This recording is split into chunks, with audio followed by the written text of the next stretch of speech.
Alors Sonia, maintenant que tu es dans cet état de transe hypnotique, je vais te donner le sujet de cette enquête. J'aimerais aujourd'hui que nous allions voir à un niveau, donc un niveau, que nous allions voir sous hypnose l'état des ressources planétaires, à commencer par l'eau. Donc déjà, quand je te dis l'état des ressources planétaires, j'ai vu que tu avais eu une réaction physique, comme une profonde inspiration. Qu'est-ce que ça t'inspire quand je te dis ça?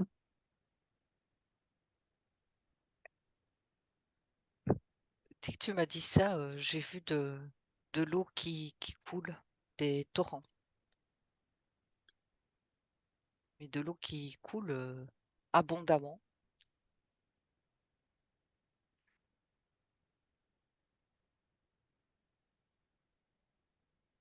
Et je sens comme une bouffée d'air frais. Moi, je sens la vie.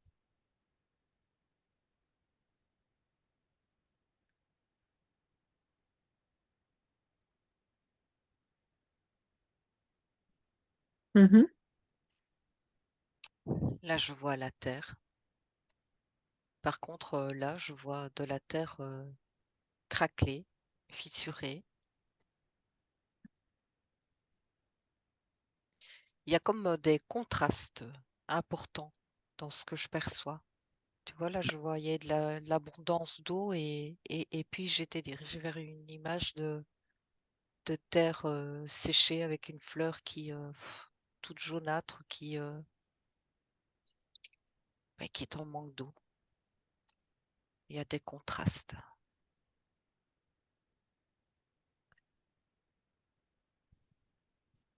Et maintenant, je vois l'élément feu.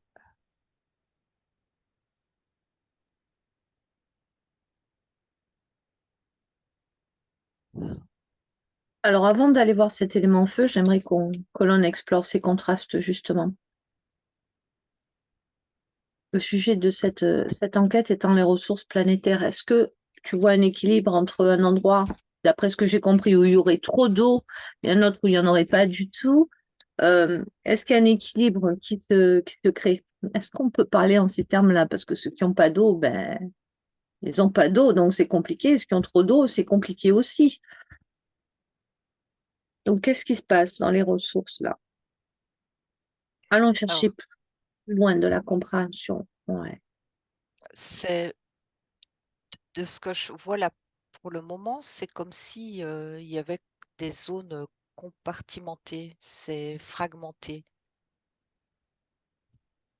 Donc, avec un déséquilibre, ou trop d'eau d'un côté ou pas assez de l'autre. Euh, mais je vois vraiment ça comme si c'est comme un tableau où tout est différencié, tout est ouais, compartimenté.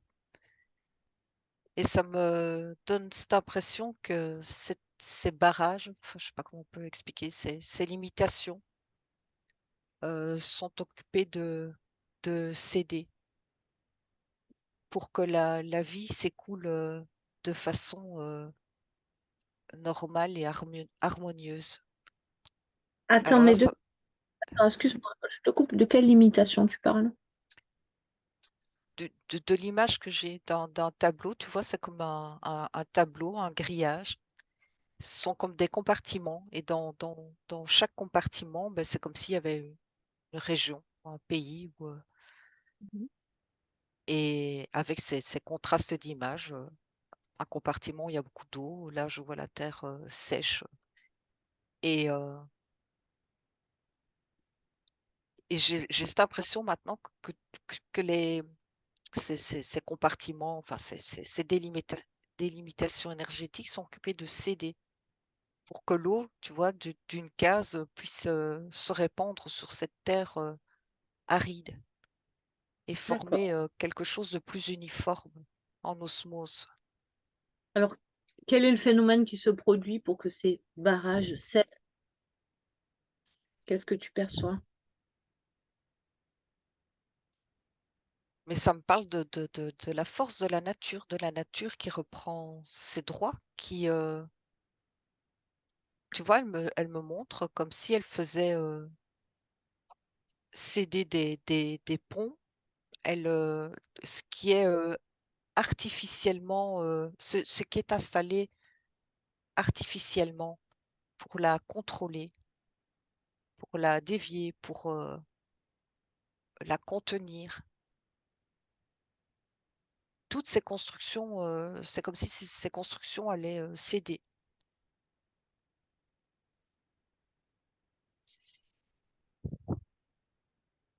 Hmm. Comme une force de vie qui est là pour reprendre ses droits. Oui.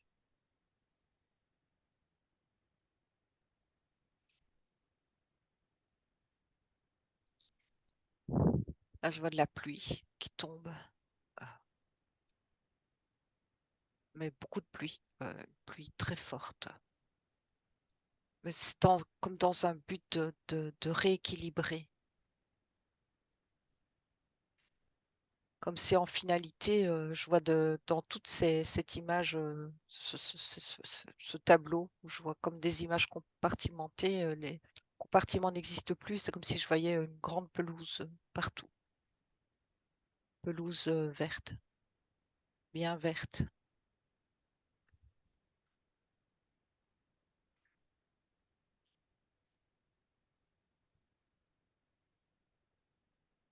Donc, qu'est-ce que ça vient dire, ça, pour nous?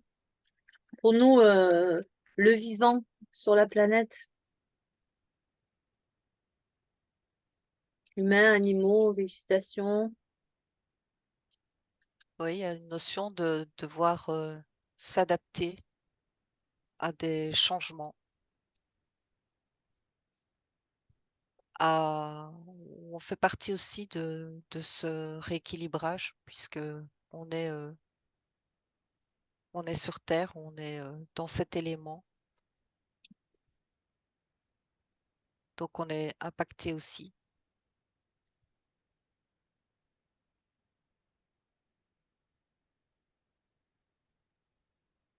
Je vois même, tu vois, c'est comme une asphalte, c'est du béton, et je vois le brin d'herbe là qui sort, qui cherche à grandir dans cet espace non naturel.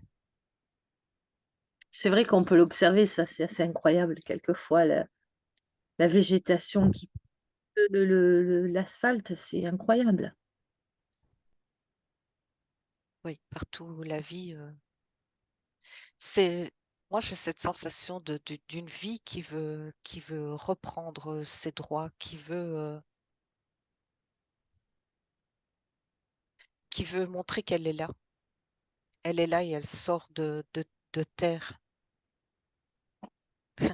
Là, je vois une ville et ben, comme si des arbres poussaient en plein milieu des routes. Et les voitures, évidemment, sont ben, désorientées. Il y a comme des éléments qui n'ont pas lieu d'être, tu vois, dans une ville où tout est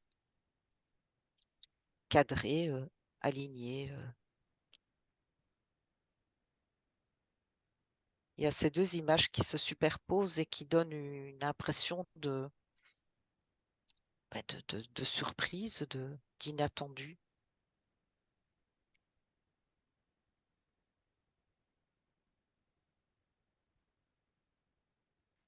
et même de soudain. Oui.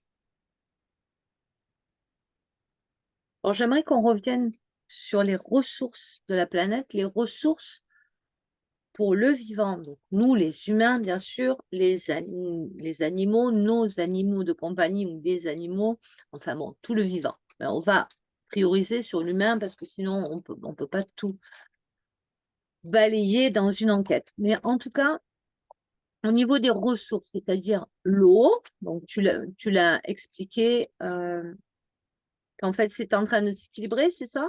Entre là où il y a trop d'eau et pas assez, finalement. Est-ce que, vous posez la question vraiment, mettre les pieds dans le plat, est-ce qu'on manque d'eau? Non. Est-ce que la planète manque d'eau? Non, ça me dit Donc non. C'est la juste planète, un déséquilibre, simplement. c'est mal réparti, c'est ça? Exactement, oui. Est-ce que c'est euh,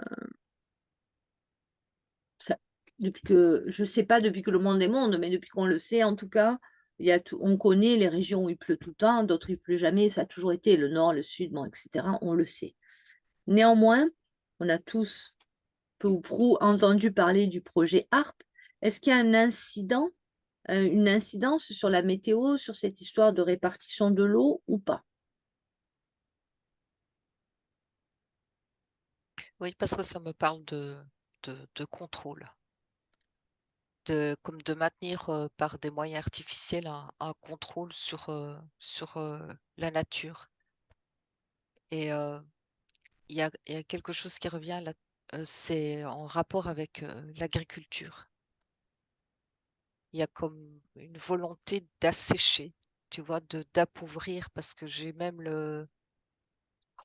euh, un goût de produits là, produits chimiques que l'on dépose sur les terres, qui stérilisent, et cette nature en même temps qui veut balayer, nettoyer tous ces produits, qui c'est comme un acide sur sa peau. Alors, je vais aller plus loin. Là, je suis vraiment en cash dans mes questions aujourd'hui. Est-ce qu'il y a une volonté de détruire l'agriculture? euh, Quand on voit tout ce qui se passe avec les agriculteurs, mais ça, c'est un autre sujet. Mais est-ce qu'il y a une volonté de détruire l'agriculture, de détruire les produits qui proviennent de la terre au profit de produits industriels, chimiques, totalement fabriqués? Est-ce qu'il y a une volonté qui va dans ce sens ou est-ce que c'est autre chose? Non, il y a vraiment une volonté, mais j'ai vraiment le mot d'assécher, assécher, appauvrir, Les- amoindrir. C'est comme détruire la semence, détruire la semence. Et tu vois, comme d'un côté comme de l'autre, il y a trop d'eau, il y a rien qui pousse, et il n'y a pas assez d'eau, ça pousse pas non plus. Et, et c'est ce que je perçois, c'est comme si c'était voulu de maintenir ce déséquilibre pour provoquer, ben, je vois comme un désert, un terre désertique où rien ne pousse.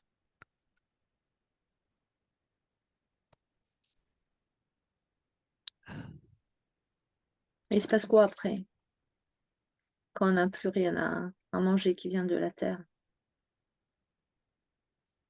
Là, je vois comme des grandes usines, des hangars où on expérimente, il y a de l'hybridation, ouais, de l'expérience. Mais toujours avec cette notion de ce contrôle, ce contrôle. Une façon d'avoir la mainmise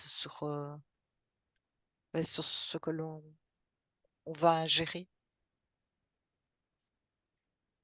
Ce qu'on va ingérer, et est-ce qu'aussi ce qu'on va nous donner pour nous soigner quand on aura ingéré toute cette merde, pardon pour le mot? Ben oui, tout est lié. C'est un système qui est alimenté, bien sûr. Mais tu vois, là, c'est un petit peu comme si on voulait faire de façon artificielle pousser certaines plantes, et tu as besoin de manger un minimum, euh, comme pour restreindre la, la quantité, Une plante qui serait ultra nourrissante en fait, oui, qui, je sais pas, mais en tout cas qui te calerait rapidement. voilà, mais à côté de ça, qui est complètement dénaturé, euh, même informé autrement, enfin, oui, dénaturé. Finalement, est-ce que c'est pas déjà un peu ce qui se passe au niveau de la population, je parle vraiment, on, bon, on regardera tout à l'heure, moi je vais dire la majorité, qui se nourrit dans les grandes surfaces et qui finalement achète des compléments alimentaires à base de vitamine A, vitamine C, vitamine, parce que finalement, ça n'y est plus tout ça dans la nourriture. Donc on est obligé de se complémenter pour arriver à fonctionner. Oui, mais c'est même presque comme si à terme, ben, ça ne devait plus exister, les fruits, les légumes, euh, comme si ça allait devenir vraiment, enfin, dans leur objectif, ben, quelque chose de complètement obsolète. Et justement, si on pouvait être nourri de petites pilules, ben, ce serait très bien, quoi. Plus d'élevage non plus, tu vois, oui, se nourrir ben, d'une chimie, en fait. La nature, le vivant, ne vient plus nourrir tes corps par son énergie. Ah, c'est quoi le but? Est-ce que c'est encore le profit financier? Est-ce que c'est encore une question d'argent ou est-ce que c'est autre chose? Ça en fait partie, mais au-dessus de la pyramide, là, c'est le contrôle. C'est le contrôle. Le contrôle de l'humain. On lui donne ce qu'il a, ce qu'on on veut lui donner à manger. Mais c'est robotisé, en fait, hein. Et c'est vraiment coupé de ses autres corps. Ce n'est plus qu'un corps, une machine qui fonctionne, mais qui se coupe ben, de tout cet aspect lumineux de ces autres corps, parce qu'au niveau énergétique, ils ne sont comme plus nourris non plus. Ouais, c'est ça. C'est comme si on voulait vraiment que nourrir notre corps physique pour qu'il fonctionne, mais t'as pas l'énergie, t'as pas cette, moi j'entends la magie de la Terre, de son énergie qui va nourrir tes plans subtils, d'une certaine manière, dont tu te coupes. Tu te C'est coupes très de plus en plus de ta conscience, en fait, et de ta source donc. et de ta source, et tu deviens comme un élément qui robotisé, qui fonctionne, qui n'a plus d'envie, qui n'a plus de désir, qui fonctionne, point, et Alors qui est avant malléable à souhait. qui est malléable à souhait. Avant d'aller plus loin, j'aimerais que tu reviennes qu'on revienne à ce que tu disais. Donc, on n'aurait plus les aliments qui proviennent de la terre avec tout ce que ça comporte de bienfaits. Justement, pour en revenir au sujet de départ, parce que souvent on prend le sujet de départ et puis ça part, mais c'est ça qui est bien, parce qu'on travaille de manière organique, je laisse Sonia vraiment capter tout ce qu'elle perçoit et ça nous apporte un éclairage auquel on n'aurait même pas pensé. Donc ça, c'est passionnant. Mais néanmoins, est-ce que la terre aujourd'hui, si je plante des poireaux, des carottes, des courgettes et des tomates dans mon potager, comme c'est le cas d'ailleurs, est-ce que la terre, elle a encore la ressource, puisque c'est le thème, nécessaire pour faire pousser des bons légumes qui vont m'apporter tous les bienfaits pour mon corps? Est-ce qu'elle a encore cette ressource-là? Oui? Je sens comme si au fil du temps, il y avait eu un appauvrissement, mais les ressources ne sont pas complètement éteintes. Et c'est pour ça qu'on te décourage à planter tes légumes, à faire ton jardin, et qu'au contraire, on va utiliser la peur, je sens. La peur pour te dire les sols sont pollués, etc. Mais il y a quelque chose qui dysfonctionne là-dedans, puisque toi, tu sais ce que tu vas planter, tu peux Alors choisir attends, encore tes graines. oui. Vas-y, je t'en prie, j'ai eu un souci de son, mais c'est bon. Ah, et mais il y a au-delà de ça, il y a aussi la, la, la conscience avec laquelle, enfin, l'attention que tu mets dans ton jardin, enfin, il y a un aspect au-delà du mécanique, tout simplement planter. Il y a toute la dimension du cœur qui a pas. La dimension spirituelle. oui, on peut dire Hein. ça, oui. C'est ça, tu choisis tes semences, enfin, ça me dit, tu as encore le choix. Tu, tu prends soin de ton jardin, tu t'en occupes, tu le fais monter en fréquence, en vibration. Il y a cette substance énergétique dont le corps enfin, tous tes corps ont besoin. Et je sens comme une grosse chape de peur que l'on voudrait mettre sur cette initiative pour te décourager.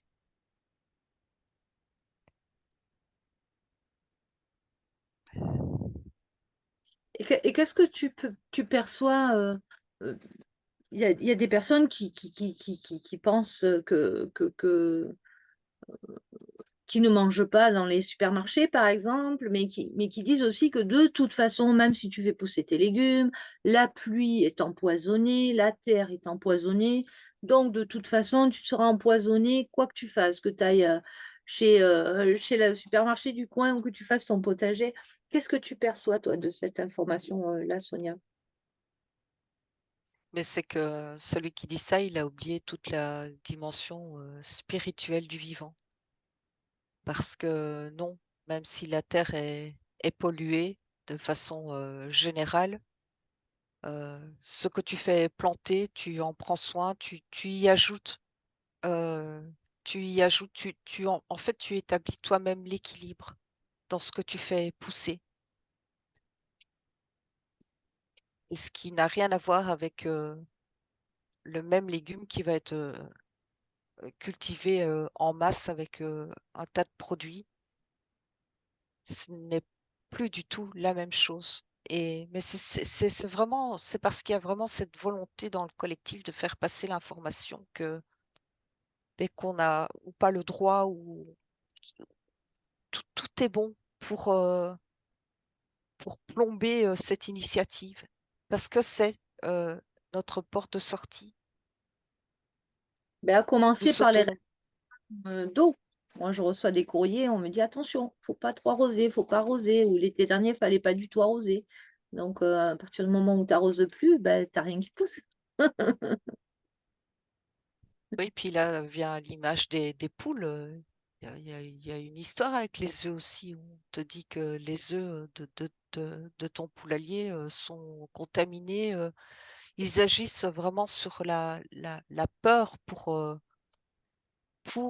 saboter ton désir d'autonomie. Et ça me dit Je- vraiment qu'il faut passer là au-dessus, quoi. Il faut passer au-dessus. oui, je vais me permettre de donner un exemple concret parce que vous qui voyez cette vidéo, vous l'avez sûrement vécu aussi. Si vous avez des enfants scolarisés, on amène des gâteaux pour les anniversaires. Et ben là, on m'a interdit de faire des gâteaux maison, hein. Mais je dis, mais c'est avec les œufs de mes poules. Oh, mon Dieu, encore moins avec vos. Non, non, il nous faut des gâteaux achetés de la merde, mais dans un beau papier. Voilà, avec le ticket du magasin. On est vraiment dans ce que tu expliques. Exactement, mais c'est du formatage, hein, parce que quand tu me dis ça, je vois les super beaux, enfin les pommes, en l'occurrence ici je vois des pommes, tu vois des pommes bien rondes, bien luisantes, bien vertes, disposées, calibrées, etc. Et il y a vraiment ce formatage, mais voilà, ça c'est ce qui est consommable, qui est bon. Tu vas mettre des pommes un peu cabossées ou enfin des pommes naturelles qui ont poussé de façon naturelle et qui sont moches, enfin qui Les sont légumes moches. moches, les légumes Voilà, moches, mais ce n'est que du formatage, hein, c'est tout, hein. Et tu vas avoir envie d'acheter cette pomme, enfin, je dis en général, les gens vont être amenés à se diriger vers la pomme qui brille. la pomme qui brille et pas celle qui est un peu cabossée ou qui n'est pas calibrée. Ce sont que des programmes du formatage, c'est tout. Complètement. C'est lumineux ce que tu dis, c'est bien, ça met en lumière, je trouve vraiment, et je trouve que dans cette enquête, ben, on dit, on dit les choses, quoi, hein. J'ai l'impression que je pose des questions un peu plus touchy que d'habitude, mais c'est vrai que c'est important à un moment de crever l'abcès et de se rendre compte. Et d'ailleurs, Est-ce que on voit depuis la période Covid de plus en plus des personnes qui s'en vont à la campagne ou des jardins partagés ou qui font des potagers ou qui, voilà, qui vivent autrement, qui ont envie de d'autres ressources, qui ont compris, enfin, qui ont eu envie de créer leurs propres ressources. Euh, qu'est-ce qu'on peut dire de ça? Est-ce que ces personnes, elles ont compris quelque chose? Est-ce qu'elles dépensent de l'énergie inutilement? Qu'est-ce que tu en perçois, toi, dans l'énergie? Que c'est vraiment, oui, lié à des prises de conscience. C'est comme si pour certaines personnes, la vie n'a plus de sens, leur vie n'avait plus de sens. Et il y a vraiment comme une volonté de retour aux sources, à sa source, au naturel, euh, à l'autonomie aussi, à la prise en charge, à la responsabilité. Comme se dire, bah, jusqu'à présent, j'allais chercher pour certains des plats préparés, je me cassais pas la tête, c'était un gain de temps, etc. Et puis tu remets tout en question et tu te dis, mais est-ce qu'il ne vaut pas mieux que je prépare moi-même ma nourriture? Je sais ce que je vais mettre dedans, je vais le préparer avec amour. Enfin, il y a toute cette dimension-là qui commence à rentrer dans la conscience. Et peut-être que je vais prendre plus de temps pour préparer mon repas plutôt que de mettre une barquette dans le micro-ondes, mais je vais réorganiser ma vie de façon à pouvoir prendre ce temps. C'est toute une prise de conscience sur notre fonctionnement. Et c'est ce qui se passe là en ce moment chez la plupart des gens. C'est de rétablir l'ordre des priorités. On se pose des questions. Et puis, il y a quand même beaucoup je sens de suspicion aussi sur tout ce qui est agroalimentaire. On est dupé, on est trompé, Il y a souvent des scandales qui sortent quand même. des scandales qui sortent. Et puis, les gens, je vois, qui s'intéressent de plus en plus à ce qu'il y a sur les étiquettes, tu vois, des produits transformés qui, avant, c'est comme si ça passait inaperçu. Les gens n'étaient pas interpellés par ça, tous les colorants, les ajouts de toutes sortes, tout ce qu'on met dans l'alimentation. Et là, il y a des prises de conscience importantes à ce niveau-là. Ça me dit que c'est vraiment bénéfique de passer par là parce que on va ou sinon vers ce qui est complètement dénaturé et qui n'a plus de vie, plus de substance énergétique. Et donc, ben, c'est en parallèle, on s'éteint aussi. On s'éteint. Et est-ce que on peut dire quelque part qu'on aide la planète aussi en faisant ça, en cultivant chacune son peut cultiver?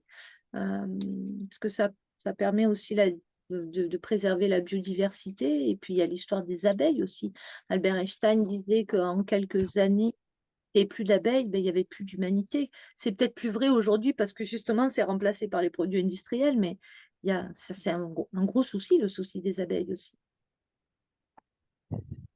Oui, mais c'est ce que j'observe, c'est que en créant ton potager, mais au-delà, en mettant des fleurs, en mettant de la vie dans ton jardin, tu recrées aussi un biotope. Tu, tu participes à ce retour de la vie. Tu en fais profiter tout tout le système vivant. Mais ça va au-delà de l'aspect physique parce que c'est aussi, il y a aussi cette dimension spirituelle dans cette démarche. Et c'est comme une reprise de pouvoir par l'autonomie, une prise de responsabilité par rapport à nous-mêmes et à la planète. Et c'est pour ça qu'ils mettent cette chape de peur sur les gens qui prennent des initiatives parce que pour eux, c'est dangereux. Tu sors du contrôle. Donc, ils vont faire peur avec tout, les légumes pollués, les œufs. puis ce sera l'eau. Tout est possible, quoi. Tout ce qui peut amener de la peur. Donc, pour pas rentrer dans ce narratif, dans cette psychose de la peur, c'est quoi alors? C'est rester connecté à, ben, à la source originelle des choses, c'est-à-dire le Ce que légume tu qui... ressens en toi, si c'est ta volonté de faire pousser des arbres fruitiers dans ton jardin, de mettre tes légumes, des fleurs, d'expérimenter même, ça me dit, faire tes expériences. Mais ça montre, c'est une autoroute. Vas-y, lance-toi. Il n'y a rien qui ne doit t'entraver dans ta démarche parce que c'est vraiment lié à la responsabilité de chacun. Et c'est ce que la planète a besoin, l'humanité en particulier. C'est de reprendre son pouvoir, sa responsabilité propre. Être actif au lieu de passif, mais à tout niveau, pas qu'au niveau alimentaire, mais à tout niveau. Et à partir du moment où tu détournes ton regard de certains produits, tu en découvres d'autres. Tu fermes une porte, t'en as toujours une autre qui s'ouvre. Tu vois, même des gens qui changent de goût alimentaire parce que ils ont enfin goûté quelque chose qu'ils n'ont jamais goûté avant. Ou ils l'ont préparé eux-mêmes et ça a une autre saveur. C'est comme une découverte en fait. Finalement, en résumé, on pourrait dire que se positionner en tant qu'être actif et responsable vis-à-vis de la planète, ben, va aider aussi à préserver ses ressources.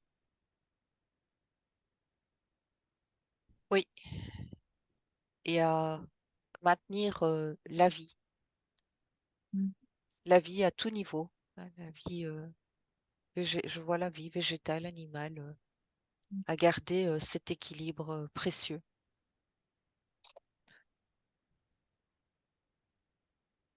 Ce qu'il y a, c'est que je sens il y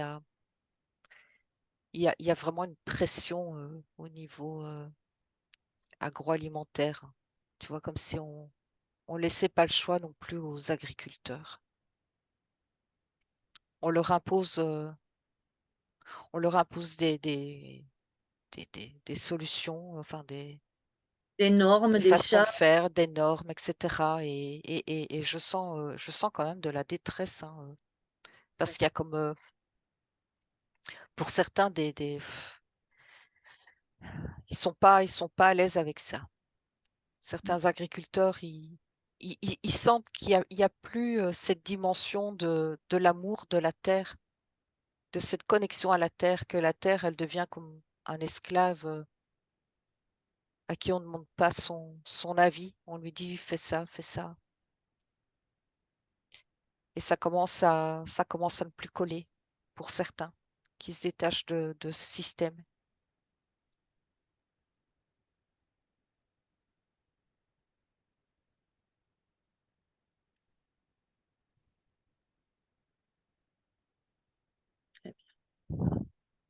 Merci Sonia. Alors on va rester sur une touche positive et en tout cas porter vers le haut sur ce que tu disais avant. Donc soyons tous et toutes ceux qui le souhaitent, en tout cas actifs et responsables, sans avoir des propos écolos au dernier degré, mais simplement voilà, chacun à notre niveau. Planter une graine, planter un pépin, faire revenir les abeilles. Et puis là, on va rentrer dans la période, la saison des fruits à noyaux. Donc, ben, n'hésitez pas, chaque fois que vous mangerez une cerise, un abricot, une pêche, ben, jetez le noyau dans la nature. Ne le mettez surtout pas dans la poubelle. Même si vous ne faites pas l'effort de faire un trou, de le planter, ben, jetez-le dans la nature. Ça poussera à un moment ou à un autre. Et c'est une façon aussi de participer à ça. Gardez tous les noyaux et puis offrez-les à la nature pour, ben voilà, pour faire un geste, pour repeupler, pour qu'un jour on ne vive pas tous dans un monde en plastique, dans des boîtes en plastique, à manger du plastique et avoir des pensées en plastique et peut-être même un cœur en plastique. Ça serait vraiment beaucoup trop triste. Merci beaucoup, Sonia. Merci Astrid.